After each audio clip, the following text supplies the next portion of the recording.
Everyone, welcome back to my channel Smile Learning. आज हम discuss करने जा रहे हैं चैप्टर नंबर 5, जिसका नाम है राज्य, राजा और एक प्राचीन गणराज्य। अगर आप मेरे चैनल पर न्यू आए हैं तो प्लीज़ इस वीडियो को बिना स्किप किए हुए इसे पूरे देखें, और इसमें से मैं आपको कुछ इंपॉर्टेंस पॉइंट बताऊंगी जो आपको सीटेट क्लियर करने में हेल्प करेंगे, जो 2021 में आया है। जिस तरह मैंने पहले प्रेपरेशन की है खुद अपनी सेल्फ स्टडी से, उसी तरह ही मैं आपको ये बताना चाहती हूँ।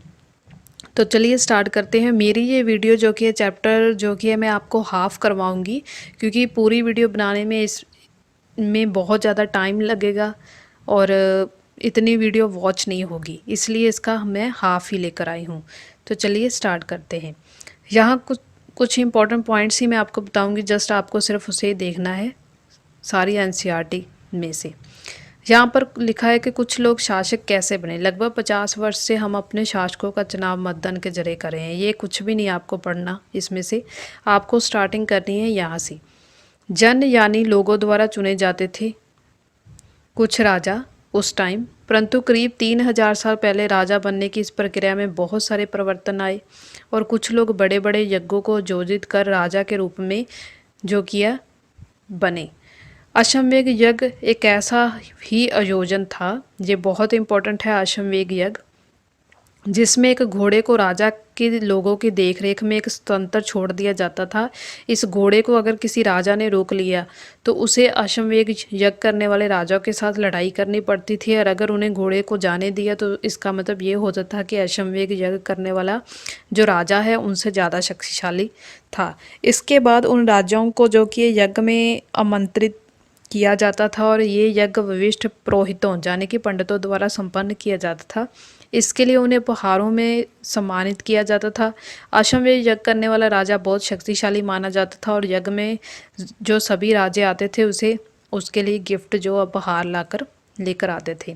इन सभी योजनाओं में राजा का मुख्य स्थान होता था। उसे राज सिंहासन की एक बाग की खाल में एक विशेष आसन पर बैठाया जाता था, और युद्ध क्षेत्र में राजा का सारथी उसका सहचर होता था। तो ये इंपॉर्टेंट पॉइंट है कि युद्ध क्षेत्र में जो राजा का सारथी है वही उसका सहचर होता था, यानी कि उसका गुणगान करता था, उसकी तारीफें करता था। यज्ञ के अवसर पर वह राजा कई राजाओं की विजय तथा अन्य गुणों का गान भी किया करते थे। राजा के सगे संबंधी, खासकर उनकी रानियां तथा पुत्रों को भी कई उन्निष्ट करने, कुछ विधि विधान, उन्निष्ट का मतलब करने होते थे। अन्य सारे आमंत्रित राजाओं का काम सिर्फ बैठकर यज्ञ की पूरी प्रक्रिया को देखना होता था। राजा के ऊपर जो कि पुरोहित पवित्र जल का छिड़काव करते थे और साथ ही अन्य कई उन्निष्ट कराते थे। विष अथवा वैश्य जैसे सामान्य लोग जो कि उपहार लाते थे और जिन्हें पुरोहित शूद्र मानते थे, और कई उन्निष्टों में शामिल नहीं किया जाता था। कौन शूद्र किन्हें माना जाता था? जो विश्य होते थे, जो वैश्य जैसे समान उपहार जो लाते थे। पंडित जो कि है उनको शूद्र मानते थे। तो ये कुछ इंपॉर्टेंट पॉइंट्स है, इसमें से कुछ एनसीईआरटी की कोई भी लाइन हम छोड़ नहीं सकते। तो मैं आपको सिर्फ बता रही हूँ कि इम्पोर्टेंस कौन से हैं, बस आपको उनसे ध्यान रखना है जिसमें से क्वेश्चन आते हैं।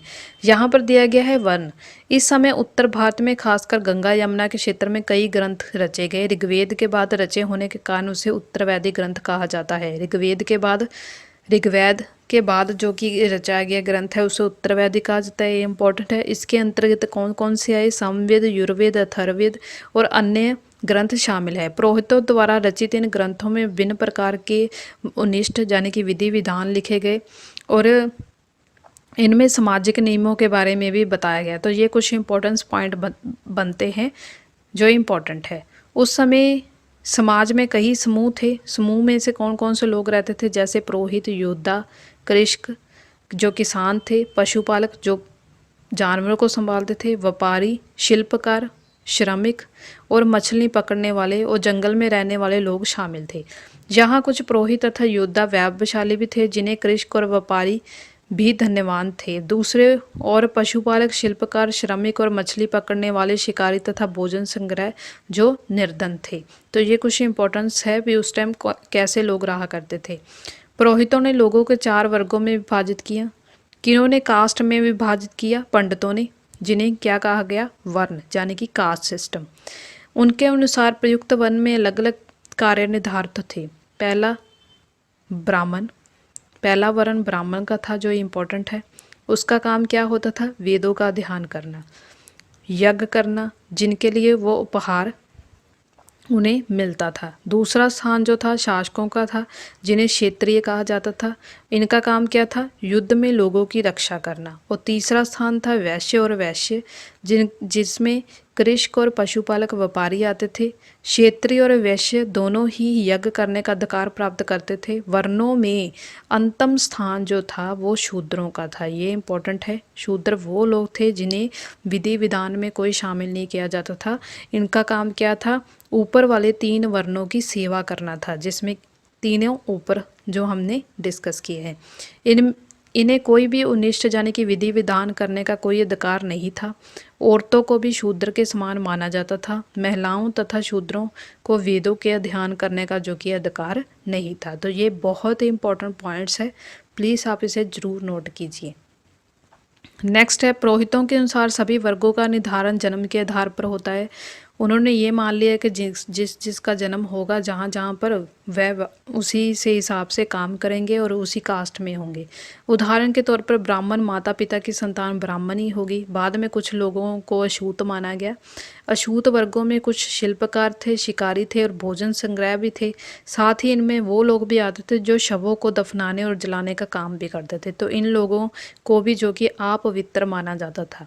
कई लोगों ने ब्राह्मणों द्वारा बनाई गई इस वर्ण अवस्था का स्वीकार नहीं किया और कुछ राजा स्वयं को ही पुरोहितों से श्रेष्ठ मानते थे, यानी कि पुरोहित पंडितों से ऊपर मानते थे अपने आप को। और कुछ लोग जन्म के आधार पर भी वर्ण निर्धारित सही नहीं मानते थे। इसके अतिरिक्त कुछ लोग व्यवसाय के आधार पर लोगों के बीच भेदभाव उचित नहीं समझते थे, जबकि कुछ लोग चाहते थे कि जो भी विधियां विधान होती थी संपन्न करने का अधिकार सबका हो। और कई लोगों ने छुआछूत की आलोचना भी की और इस उपमहाद्वीप के पूर्व क्षेत्र में सामाजिक आर्थिक समानता बहुत कम थी, जहां पुरोहितों का प्रभाव सबसे ज़्यादा था। यहाँ हम आज जनपद के बारे में पढ़ेंगे कि वो क्या थे। यहाँ लिखा है कि महायुगों करने वाले राजा जब जन के राजा ना होकर जनपदों के राजा माने जाने गए। जनपद का जो शाब्दिक अर्थ था वो था जन की बसने की जगह। कुछ महत्वपूर्ण जनपद जो कि आगे दिखाए गए हैं कि कौन से इंपॉर्टेंट है। पुरातत्ववादियों ने जनपदों की कई बस्तियां खुदाई, जैसे दिल्ली में पुराना किला, ये बहुत इंपॉर्टेंट है। दिल्ली में पुराना किला, उत्तर प्रदेश में मेरठ के पास हस्तिनापुर और ईटा के पास सतरंजी खेड़ इनमें से प्रमुख है, यानी कि उस टाइम के जो शहर है वो मिले। खुदाई से पता चलता है कि लोग झोंपड़ियों में रहते थे और मवेशियों तथा जानवरों को पालते थे। खाने के लिए वे चावल, गेहूँ, दालें, गन्ना, तिल तथा सरसों जैसी फसलें उगाते थे। तो ये इम्पोर्टेंट है। यहाँ पर दिया गया चित्र घूसर पात्र। इस तरह के पत्रों में ज़्यादातर थालियाँ कटोरियाँ मिली और ये बहुत ही पतली सतह और सुंदर और चीकने थे। और इसका प्रयोग जो कि खास मौक़ों पर महत्वपूर्ण लोगों को भोजन परोसने के लिए किया जाता था। तो ये यहाँ पर चित्र बनाया हुआ है, आप देख सकते हैं। लोग मिट्टी के बर्तन बनाते थे। इनमें से कुछ घूसर तथा लाल रंग के थे, ये इम्पोर्टेंट है। देखो हड़प्पा में भी आए और हमने महापाषाणों के बारे में पढ़ा, वहाँ पर भी रेड एंड ग्रे वेयर आए। तो ये थोड़े से सेम से क्वेश्चन हो जाते हैं, बट आपको क्लियर कट होना चाहिए कि रेड एंड वेयर कहाँ पर आए हैं और कुछ नॉर्थ वेयर कहाँ पर आए हैं। तो ऐसे बर्तन हर एक चैप्टर में पूछे गए हैं, आप थोड़ा ध्यान इसमें ज़रूर देना। इन पुरस्थलों में कुछ विशेष प्रकार के बर्तन मिले जिसे चित्र घूसर पात्र के रूप से जाना जाता है। जैसे कि नाम से स्पष्ट है, इन बर्तनों पर क्या थी, चित्रकारी की गई थी और ये आमतौर पर सरल रेखाओं तथा ज्योमेट्री आकार की जो कि थी, जैसे कि आप यहाँ पर देख सकते हैं, यहाँ पर की हुई है। तो ये कुछ इंपॉर्टेंट पॉइंट्स थे। नेक्स्ट है महाजनपद। महाजनपद कौन थे? करीब 2500 साल पहले कुछ जनपदों तथा महत्वपूर्ण हो गए। इन्हें महाजनपदों के नाम से जाना जाने लगा। अधिकतर महाजनपदों की राजधानी होती थी, यानी कि अब जनपदों से जब वो महाजनपद बन गए तो उनकी राजधानी होने लगी। कई राजधानियों में किलेबंदी की गई थी और इनके चारों ओर लकड़ी, ईंटों तथा पत्थरों की ऊंचाई दीवारें जो कि बनाई गई थी। जो ये इंपॉर्टेंट पॉइंट है। ऐसा लगता था कि लोगों ने अन्य राज्यों से आक्रमण से डर से अपनी सुरक्षा के लिए इन किलों का निर्माण किया और कुछ राजा अपनी राजधानी के ओर चारों ओर विशाल, ऊंची और प्रभावशाली दीवार खड़ी कर अपनी समूद और शक्ति का प्रदर्शन भी करते थे। इसी तरह किले के अंदर रहने वाले लोगों ने उस क्षेत्र का नियंत्रण रखना भी सरल हो गया। इसी तरह से विशाल दीवार बनाने के लिए एक व्यापक योजना की आवश्यकता होती थी और लाखों की संख्या में ईंटों तथा पत्थरों का इंतजाम करना पड़ता था। हजारों स्त्री पुरुषों तथा बच्चों ने इसके लिए बहुत मेहनत करनी पड़ती थी और इनके लिए संसाधनों की आवश्यकता पड़ती होगी।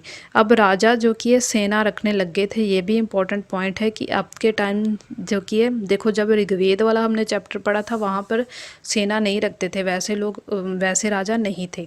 अब यहाँ राजा सेना रखने लगे, सिपाहियों को न्यूनतम वेतन देने लगे और पूरे साल जो कि है दिया जाता था। कुछ भुगतान जो कि है আহিत सिक्कों पर दिया गया है। इन আহিत सिक्कों के बारे में हम आगे जाके पढ़ेंगे। तो ये बहुत ही इंपॉर्टेंट पॉइंट जो कि है बनते हैं, आप इसे ज़रूर नोट कीजिए। नेक्स्ट यहाँ पर दी गई है कौशाम्बी किले की एक चित्र आधुनिक। ये कहाँ पर है? उत्तर प्रदेश के इलाहाबाद के पास मिली ईंटे की दीवार का अवशेष है। इसके एक भाग का निर्माण 2500 साल पहले हुआ। तो ये भी इम्पोर्टेंट है, कई बार इसमें से भी क्वेश्चन पूछ लिया जाता है। नेक्स्ट जो कि है कर है और उसके बाद दिया गया है कृषि में परिवर्तन क्या है और कुछ आगे राजधानियाँ दी गई हैं जो उस टाइम फेमस थी कि महाजनपद के टाइम पर। आज के इस चैप्टर में सिर्फ हम हाफ ही करेंगे जो कि आपको अच्छी तरह से समझ आए। अगर आपको मेरी ये वीडियो अच्छी लगी हो तो प्लीज़ कमेंट कर ज़रूर बताना। मेरी इस वीडियो को देखने के लिए आपका बहुत धन्यवाद। और इसका पार्ट 2 जो कि है हम नेक्स्ट वीडियो में हम इसे पूरी तरह कंप्लीट करेंगे। तो थैंक यू।